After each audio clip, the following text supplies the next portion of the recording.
पहले मुफाहमत वाले जवाब आप दें, मुफाहमत क्या होनी नहीं चाहिए? पाकिस्तान को आगे चलाना है तो मुफाहमत तो करनी पड़ेगी। नहीं नहीं, बिल्कुल। देखिए, ये हम बारहा कह रहे हैं कि उसूलों के ऊपर, नज़रियात के ऊपर, इश्यूज़ के ऊपर बिल्कुल गुफ्तगू होनी चाहिए, और कोई मैं समझता हूँ वजह नहीं है कि बहुत सी बातों पे हम इत्तफाक ना करें। मईशत को वाक़ियतन मैं समझता हूँ हमें चलाने के लिए बहुत सी बातों पे इत्तफाक करना होगा, एक समझौता भी करना होगा, और जो इस वक्त हो रहा है वो किसी सूरत मैं समझता हूँ मईशत के लिए कोई देरपा हल नहीं है।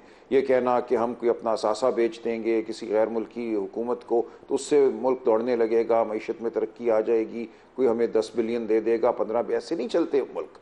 देखिए, मुल्क तब चलते हैं जब मुल्क की जो आवाम है, जो मुल्क के नौजवान हैं, वो अपना मुस्तकबिल इस मुल्क में देखें, वो तनदही से, जोश व खरोश से यहाँ पे अपनी ज़िंदगियाँ बनाना चाहें, या इन्वेस्टमेंट करें, छोटी छोटी इन्वेस्टमेंट करें, कोई 50,000 की करे, कोई 2 लाख की करे, तो उससे मुल्क में एक तवानाई पैदा होती है। आप चीन को देखिए, चीन इसलिए नहीं उठा था कि किसी ने बाहर से आके वहाँ 10-20 बिलियन डॉलर खर्च कर दिए थे। 60 बिलियन तो 2015 से 2020 के दौरान सीपेक के तहत पाकिस्तान में भी इन्वेस्ट हो गए। क्या फ़र्क पड़ा हमारी मीशत को? मीशत को फ़र्क तब पड़ता है जब उसके अफराद, उसके रहने वाले जो लोग हैं, वो मीशत से जुड़ जाएं और अपनी ज़िंदगियों को, अपने बच्चों की ज़िंदगियों को इस मुल्क से और इस मुल्क की मीशत से मुंसलिक देखें। इस वक्त हमने मायूसी पैदा कर दी है।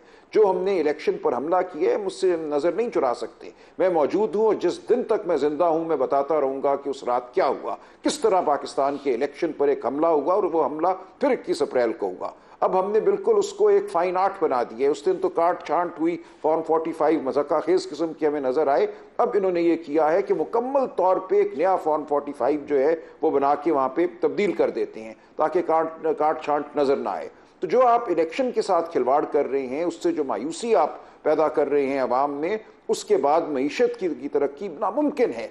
हम कोई वो उस तरह की रियासत नहीं है जैसे चीन था या कोरिया था, जहाँ कभी सियासी आज़ादी थी नहीं, जहाँ कभी आज़ादी फ़िक्र नहीं थी, सियासत की आज़ादी नहीं थी, आज़ादी इज़हार नहीं थी, पार्टियाँ नहीं थी। वहाँ उन्होंने एक और दौर में एक टोटलिटेरियन या आप कह लीजिए एक सख्तगीर हुकूमत के तहत उन्होंने कुछ तरक्की की।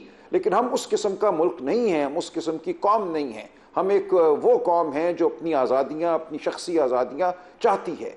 तो आपको इस कौम को आगे लेकर बढ़ना है, और अगर हमें आगे बढ़ना है तो हमें एक चार्टर ऑफ डेमोक्रेसी भी बनाना होगा, और उसी के जरिए चार्टर ऑफ इकानमी मैं समझता हूँ तश्कील होगा।